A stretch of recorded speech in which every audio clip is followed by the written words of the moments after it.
All right, welcome back to the Kelowna Real Estate Podcast. I'm your mortgage broker host, Taylor Atkinson. And I'm your real estate agent host, Matt Glenn. What's happening today, Taylor?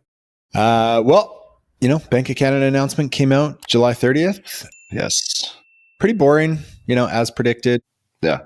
I think 6 months ago, we spoke to Brendan Ogdenson. Things were much more optimistic for rate cuts, but obviously tariffs have been a huge topic of a conversation.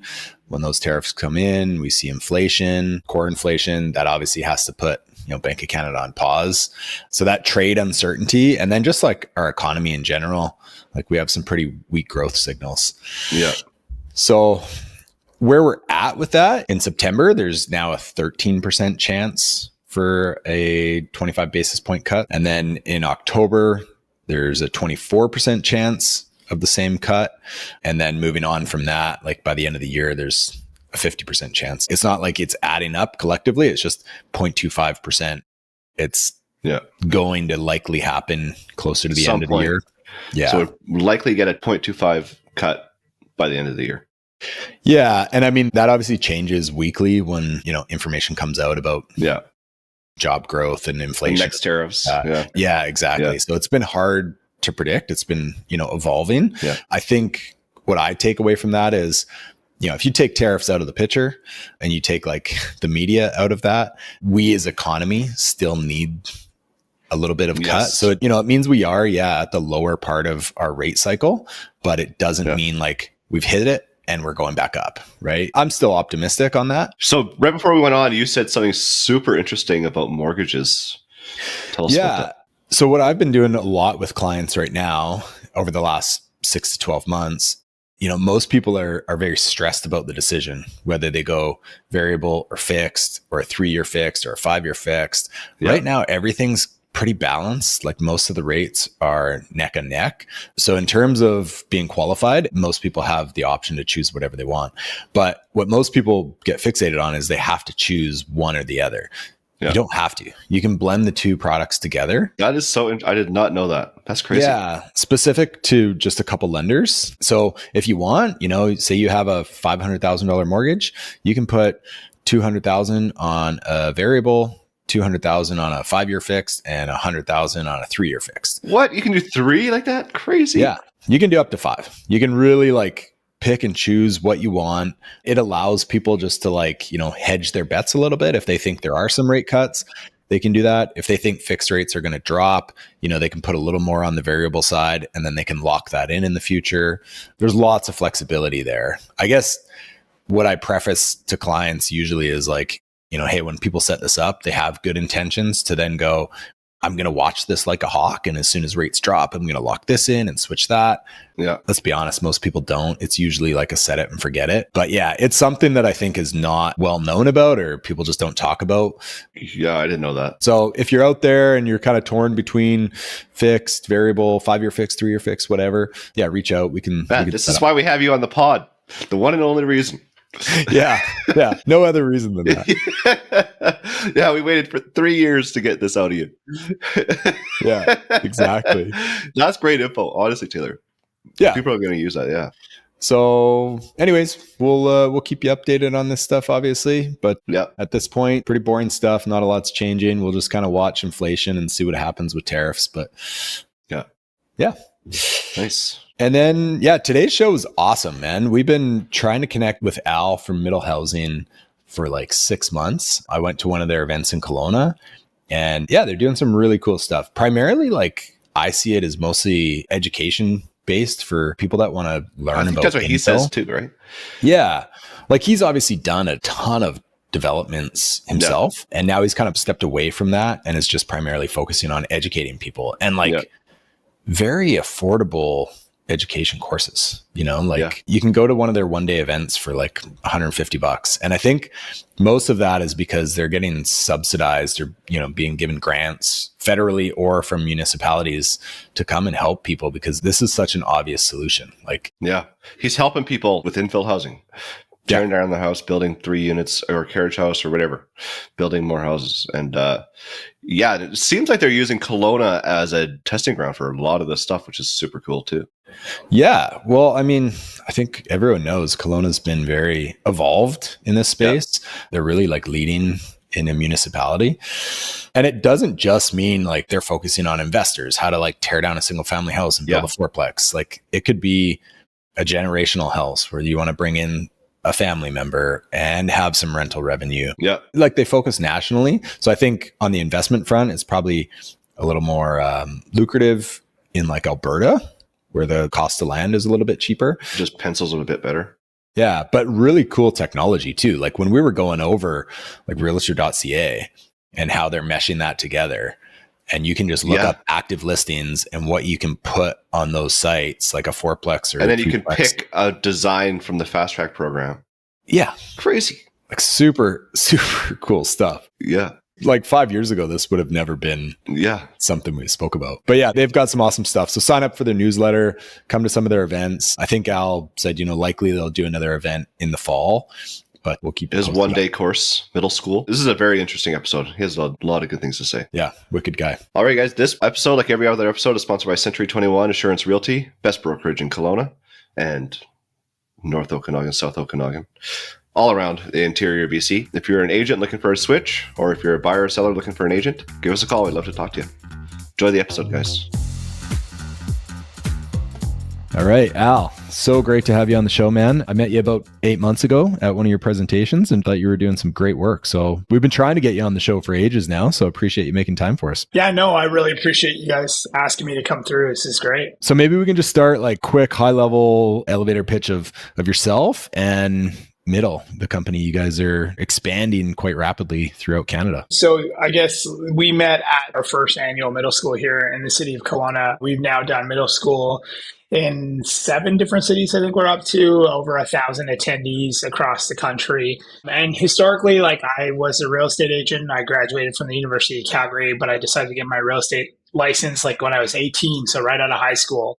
And so I went and got my real estate license. I decided I still wanted to go to the university because no one in my family had a university degree. And I was like, I'm going to be the first. So I went and was in business school. And it was tough because like my family is all entrepreneurs. My brothers were doing stuff. My brother is the reason why I got my real estate license. I basically like sat open houses the entire time that I was in university and basically got paid like cash because no realtors wanted to sit open houses, but they wanted their clients to know they had open houses. And so I would basically like have signs in the back of my car that were like the stock brokerage signs and would set up open houses in like every community. And I would get to study because, back then, like no one was buying from an open house and we'd get like 5 people out. But the cool thing for me is I just like learned a bunch about communities, fabrics. I would go literally anywhere in the entire city of Calgary if I was going to get paid to sit the open house. I never sold a single house in university, but I sat a lot of open houses. And so it was like a crazy thing, but I learned a ton and you learned a lot about communities, what was happening, transformation, new builds, like new growth communities. And I just really got an understanding of like what was happening in the city. And so when I graduated, I like immediately thought, okay, well, I need to pay for my degree. I went and got a job downtown. I got a suit, a briefcase. And like for like 3 weeks, I went through a training program and I was like, I'm not doing this. And so I quit. And I remember the guy being like, it's crappy that you decided 3 weeks after rather than a week. Cause I guess like the training program, they say costs $30,000. I was like, oh, I'm so sorry. Like I didn't learn anything from you to go execute. It was just like really good for me to realize like I don't belong here. And so I asked my brother if he would start an inner city building company with me because I saw the market was shifting and I thought there was a need for things happening in the redevelopment. And so that was kind of my journey of getting into development. So I've been in real estate for a very long time. I was building infill houses, primarily like semi-detached, tearing down older, wartime bungalows, building duplexes. But then in 2015, we saw this kind of like inflection point. So I'd been doing it since like 2007 and 15 prices like had doubled, tripled. The biggest house we built was like a $3.2 million single family triple car garage home in like a really beautiful area of the city. And I think like the market in Calgary was always so boom and bust. There was tons of volatility. But in 2015, My mom had passed away. My dad was living in the suburbs, and we thought, okay, well, it's kind of crappy for my dad to be by himself and 20, 30 minutes away. Let's bring him into the inner city. At the time, like the only project that seemed to make sense for us to build was a duplex, which was way too big for my dad. And so we were kind of like, should we go and see if we could build 4 units? Because there was 4 units across the street.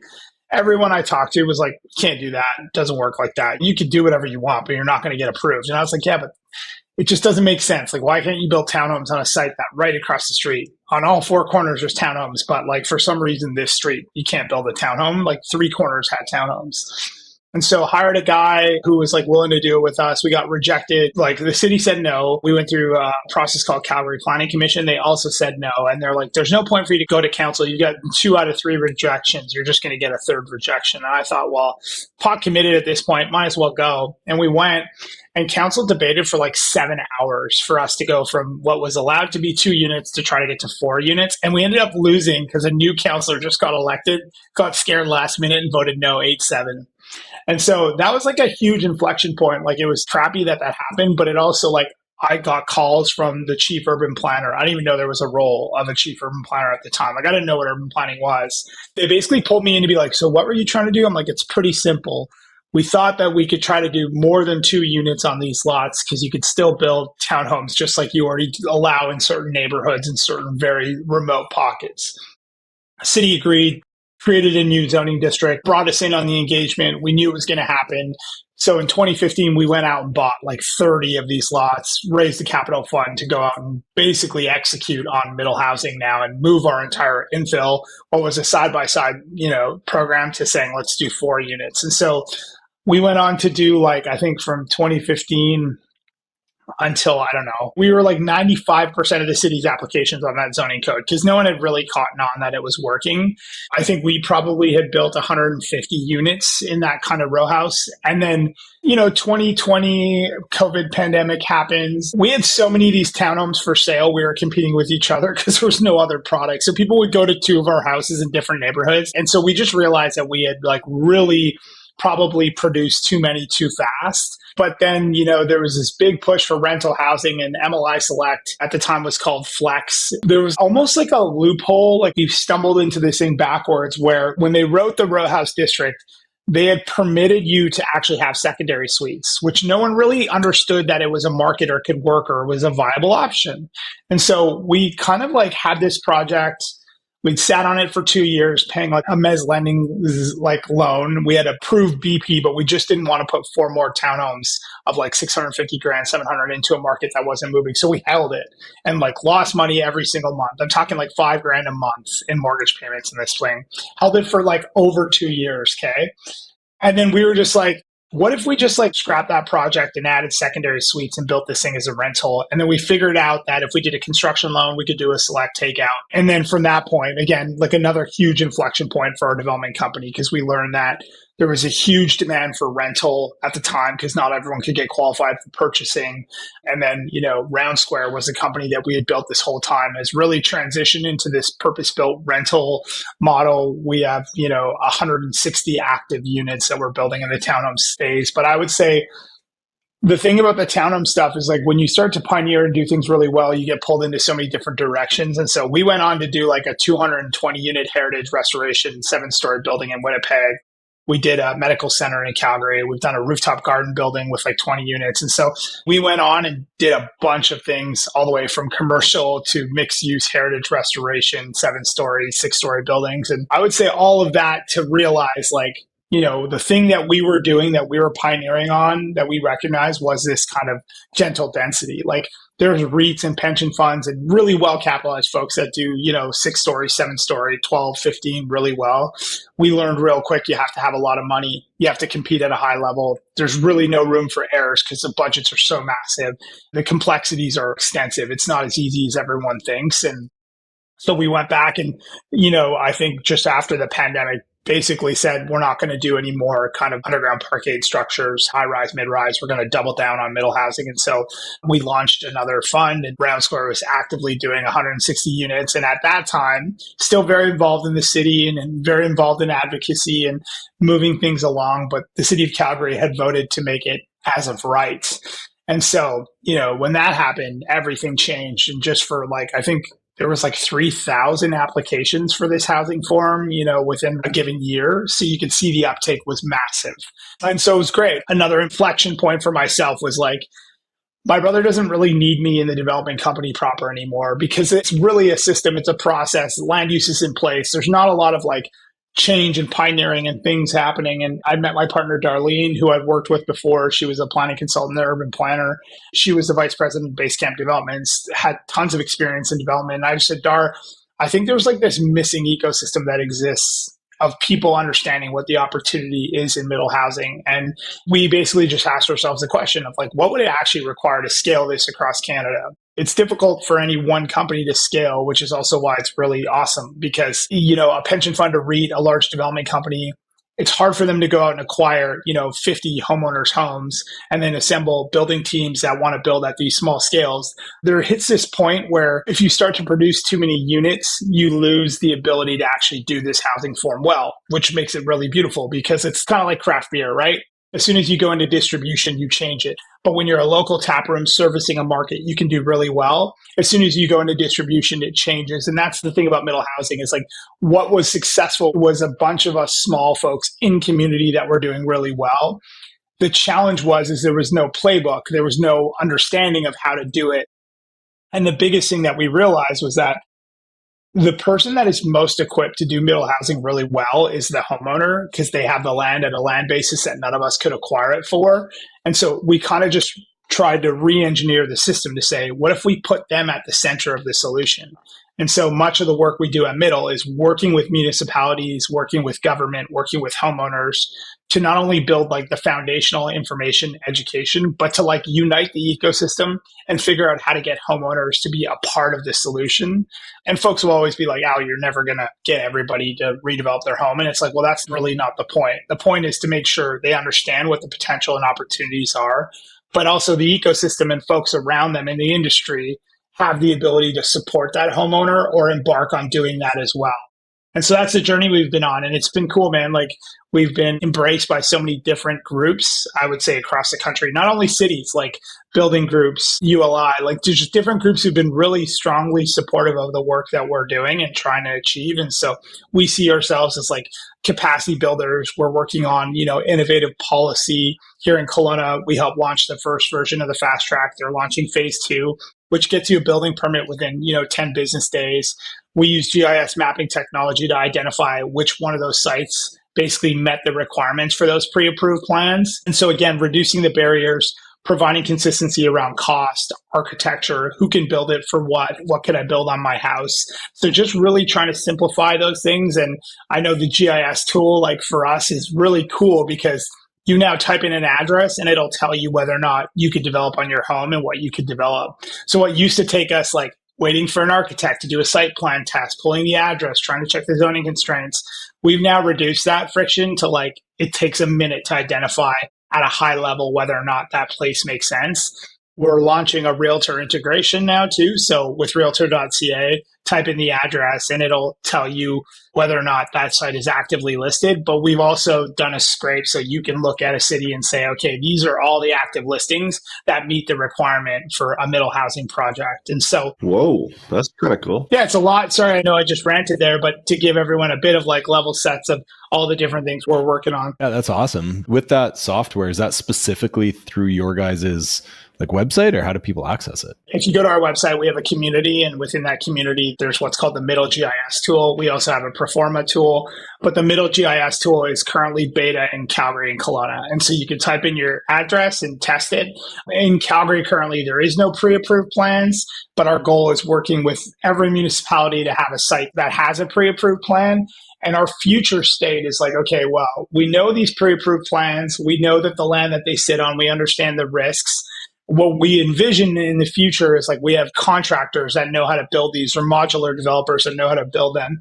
Can we then have someone run their Proforma, fill out a finance tool, and basically get them all their components that they need to basically say, okay, I do have a viable project now and I can move forward with it. And so that's exactly what we're trying to do, is take all the things that we've learned, empowered by technology to give people that leg up on their ability to deliver on their projects. Okay, so just to bring it back to Kelowna, so your website, if you go on the GIS tool, you can type in your address and it'll tell you what you can do, and then you can pick a pre-approved plan there?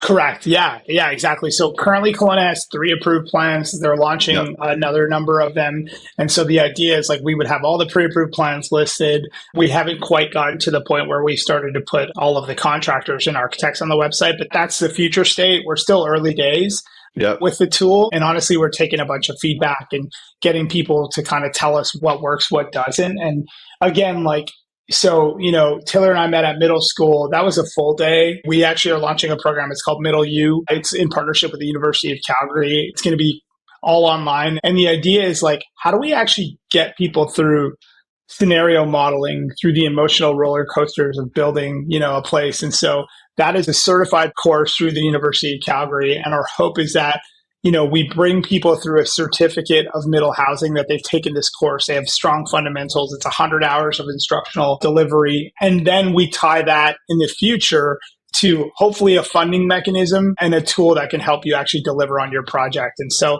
in a high level, we see ourselves as like a venture fund, a venture scale for middle housing. How do we scale, fund, and depending on the level of support you might need or might not need. Some people just they need to go right to different levels, and we're just trying to basically be that support tool for those levels that they're at. That's awesome. So, and Kelowna is like a test spot for you guys to get it all started. Yeah, so Kelowna is one of the most progressive, I would say, infill policies in Canada. You have a very, very progressive administrative board that wants to see things happen from a city perspective. And I think they've been exploring different tools, and they've been on kind of the cutting edge of a lot of this. I would say that the challenges in Kelowna are unique, to the city of your guys' real estate market, which you probably know better than I do, is how do we actually get things to pencil today based on the market that we find ourselves in? And so I think that's what we're continuing to run up against is we can do a bunch of things, but there's some macro level environment things that have to change in order for us to see project viability. And this is where I go back to the very first thing I said to you. If you're a homeowner, you're better positioned than any other developer in the industry to deliver on your home because you purchased your land 10, 20, 15 years ago. And so we know that there's viability if homeowners can be a part of the solution. They're not going to be able to do it by themselves. There's going to be developers and builders that partner with them. What we're trying to do is create the infrastructure to allow for those things to happen, for homeowners to feel like they're educated, they know what they need to get done, provide a bit of a facilitation support to bring the industry together, and make sure the right policy and there's innovative tools to help them move through that journey. And you're not competing now, right? You're not an infill developer. You are simply on the education side, basically. 100%. I know a lot of folks are nervous to kind of share with us at times when we get in the industry, but it's no, our goal is not to be the delivery mechanism. It's to take homeowners and pair them with delivery mechanisms. It's to help delivery folks, developers, find the right pieces of land so that they can do the right things and design high functioning places that make sense for the community and people are happy. And so we see ourselves as capacity builders. We're trying to support you on your goals and delivery. And most importantly, I would say the thing that we realize is that if we don't include homeowners, you'll never get to scale what you want to do because there'll always be pushback. And because politicians and administrations and cities will always feel if homeowners aren't a part of the solution or not a part of the equation, then we'll continue to struggle to deliver within these established communities because they were there and we need to figure out how to include them. And so that's the way that we see it. We're trying to basically say we're simplifying the process so that an everyday citizen can do this. And if we do that, it's only going to help developers because their processes are going to be more predictable, more efficient to move through the system. Amazing. Can we do a shared screen and you can walk us through briefly on a real life scenario, whether it's Kelowna or Calgary or anywhere, but just how do the numbers work? Maybe touch on financing and land acquisition and stuff. I don't have anything to pull up at the moment, but I can walk you through what we're seeing work in certain neighborhoods and cities. I guess I'll start by saying in Calgary and Edmonton, again, 2 of the most progressive cities when you talk about infill and middle housing specifically. So in the city of Calgary, this is not advice that I'll go buy something and then say, hey, I listened to your podcast and you said it'd be fine. Anyways, call me before you buy anything. But for the vast majority of the city within the established neighborhoods, most lots you're allowed to do 8 units as of right. So on a standard 50 by 120, 6,000 square foot lot, you can deliver up to 8 units. 8 units.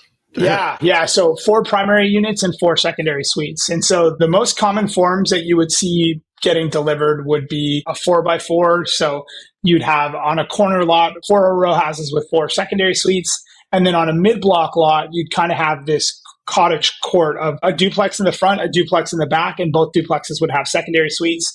Most of Alberta has laneways, so everything's parked off the lane, which I know is not necessarily the case in Kelowna. And so that's been the thing that's really driven the system, I'd say, the last 3 years. And most of the people that are building those, when we started back in 15, it was all sale.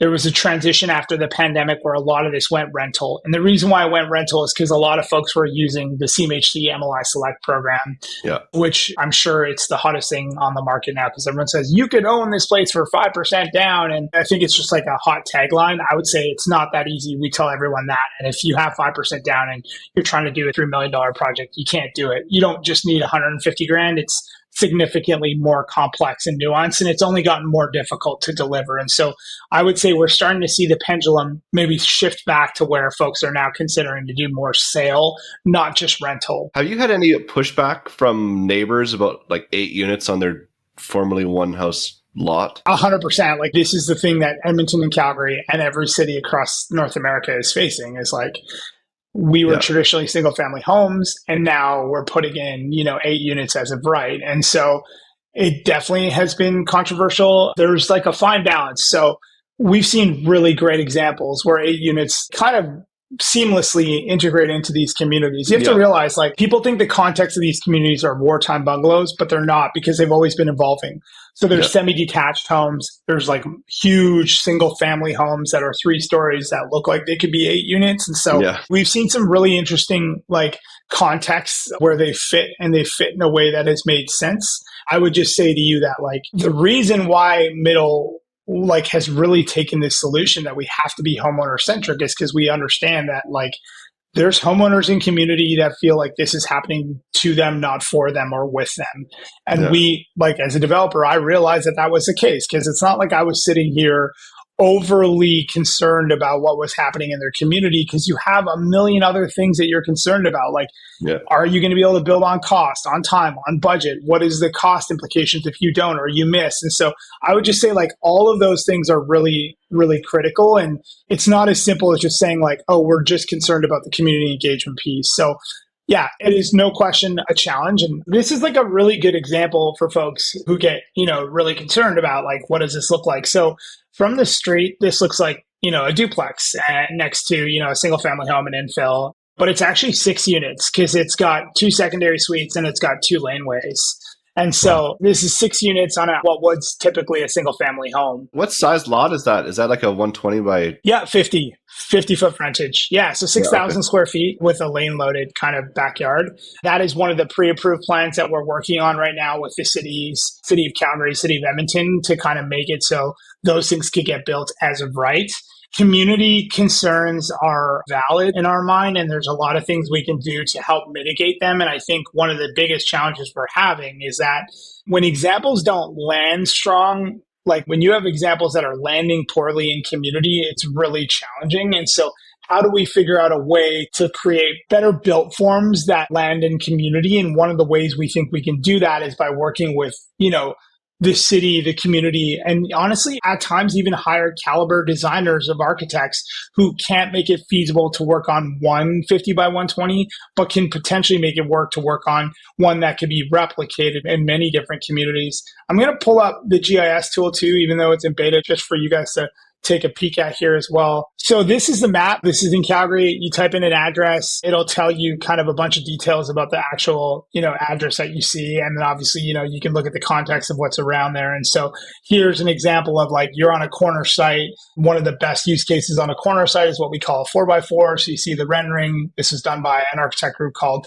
FAS. And so, it shows you what it could look like. And then, maybe not as conducive for a mid-block configuration, but this is what a mid-block configuration. And I would say like a lot of these are no's, but they could be yeses. I just wanted to kind of show you high level what the site is kind of looking like and how we're doing it. That's pretty cool. It just says this will work, these two won't. That's pretty cool. That is very cool. What normally would happen here is like you would have realtor.ca linked. And so now it would highlight whatever ones that were listed in that community now would be on here. And it would tell you whether or not it was a green or red. And you could click on that. That's awesome. So I guess basically like once this is up and running, like is it primarily built for investors then to look for active listings and then what's a possibility to build on that? I would say it's built for like all three. If you think about like the three customers that we tend to interface a lot with is like government, municipalities, like what do they know is possible on the lands that they have?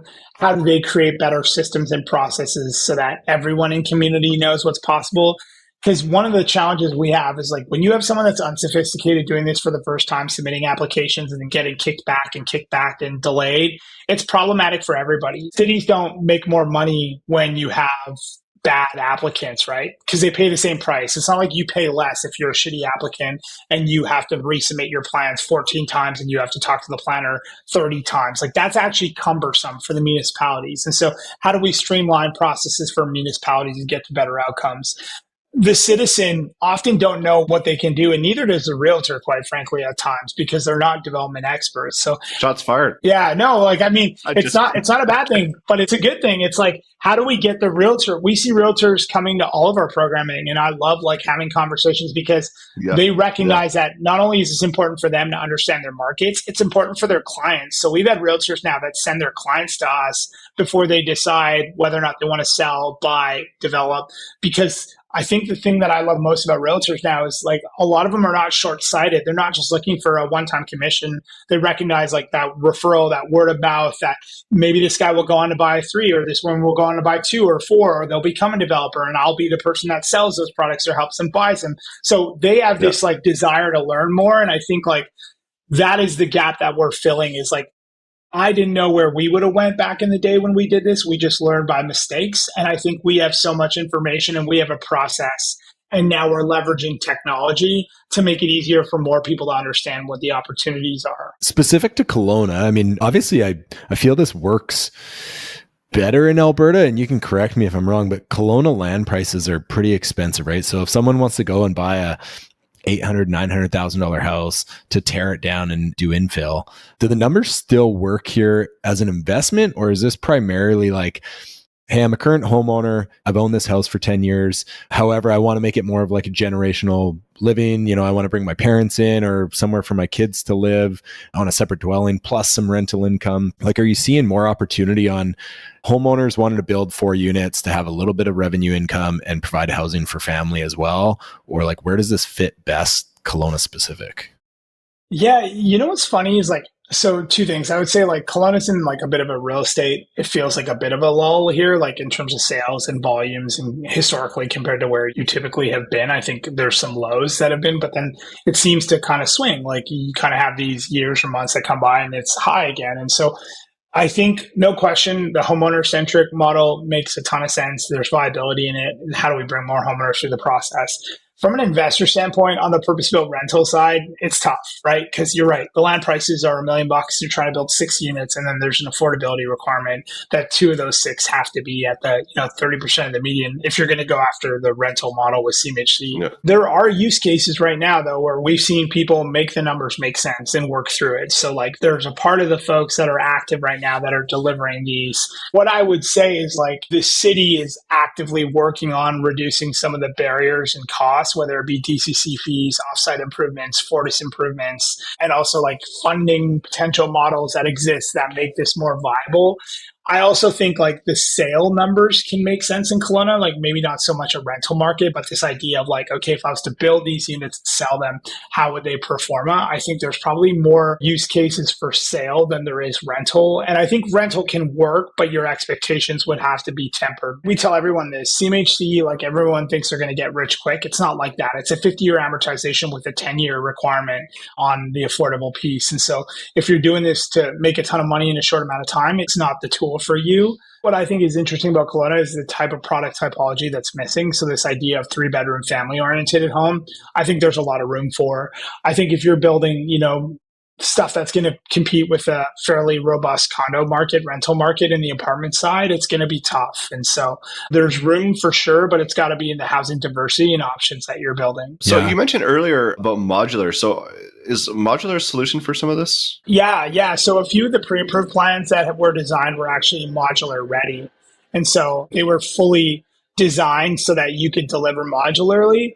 What I would say is like, again, the same complexities and limitations, right? Like there's not a lot of people that have done modular, especially at the infill scale, but then also like, what are the complexities that come along with it? But then what are the limitations? So that you get outside of like, there's not a lot of customization that can happen in these things. And so you get this huge efficiency in terms of timeline. You get some cost efficiencies. Sometimes it's even at par. But the challenge today is like, there's this gap for modular where if you're going to provide modular construction, who funds like the building of those? Generally speaking, when you're doing construction draws, you get draws based on how far you've gotten on site. Yeah. Traditionally, banks don't fund mods that are being built in a factory until they arrive at site, but factories need 100% payment once those things leave factory. There's a huge funding gap that hasn't quite been solved about who deals with that portion of the interesting. funding stack. I haven't heard that. That's interesting. It's a good point. When you hear about modular and you hear about this, to me, it just makes so much sense. And I just don't understand why we don't see it at all.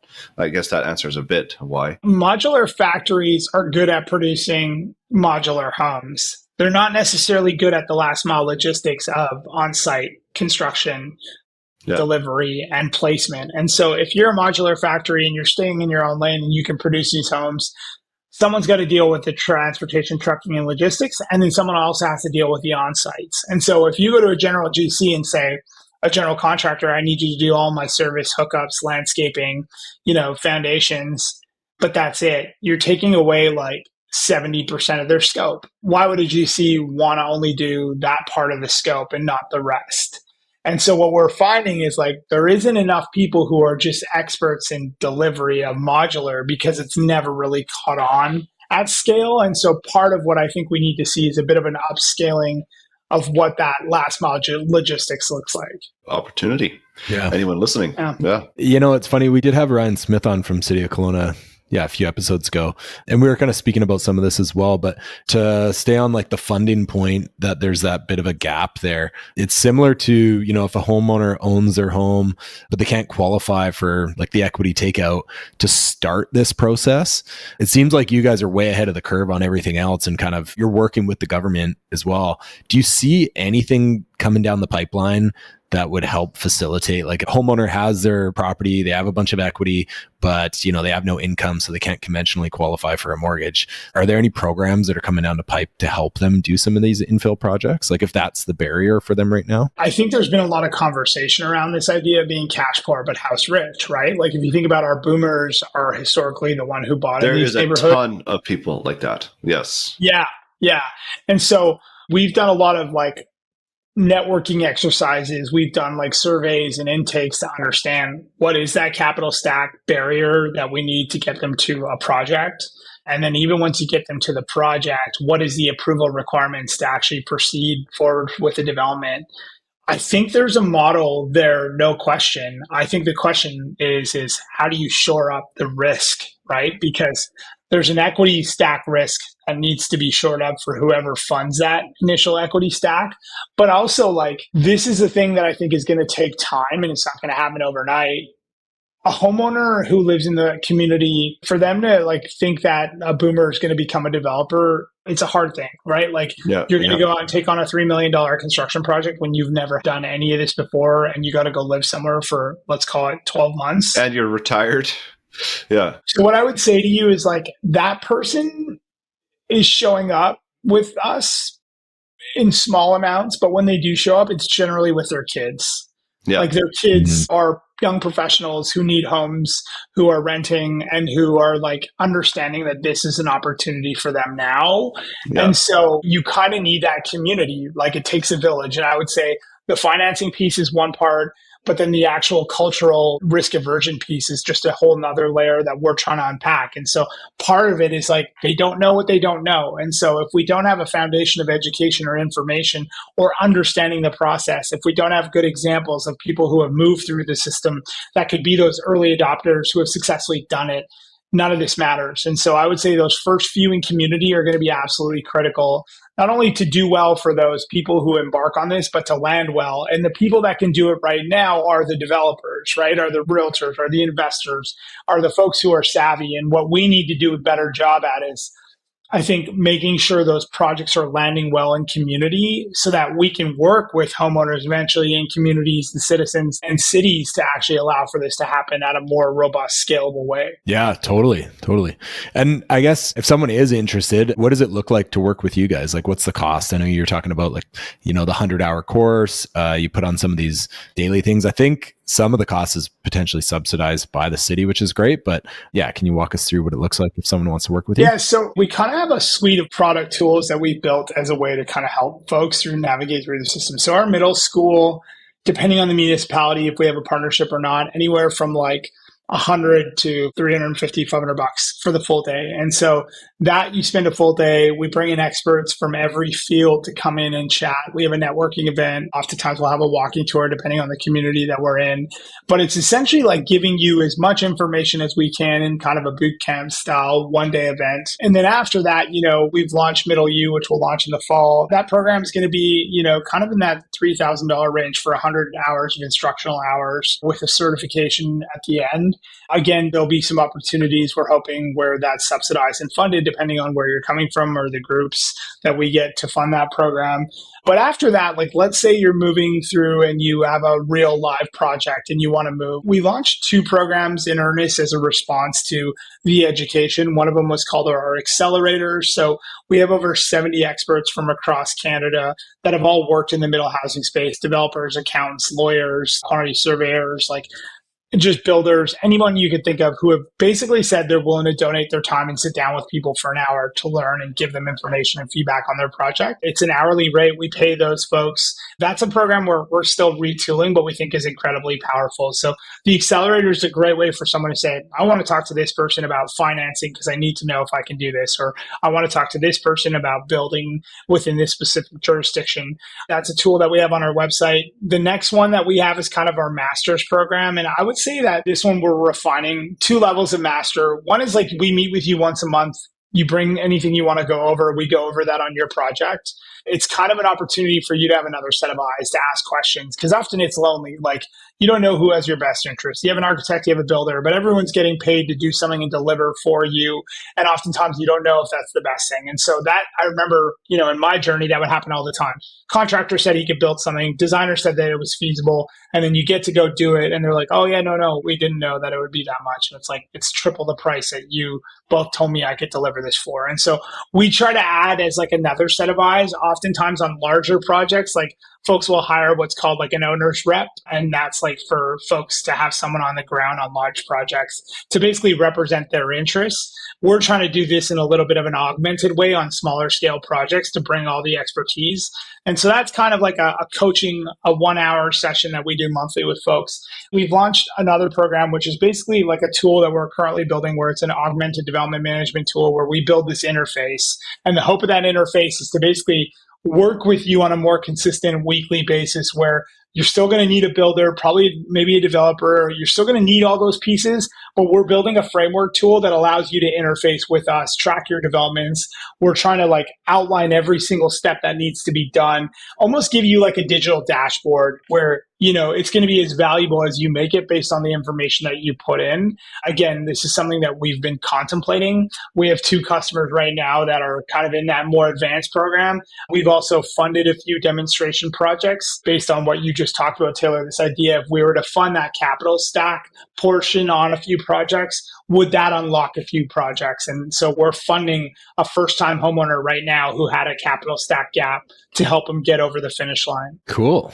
That is pretty awesome. We had Steven Jagger from Addy come on as well. I don't know if he was working with you guys or not, but he did start one of the first fast track programs in Kelowna to try and facilitate some of this. So it'd be interesting to see if they get into funding some of these as well, like some crowdfunding. Yeah. We launched one of our projects on Addy as a crowdfunding project. We raised, I think it was 150,000 through Addy on a demonstration project. I love what those guys are after. I think there's a lot of room in that idea of like, for community by community, if you could kind of get a bunch of people behind the program.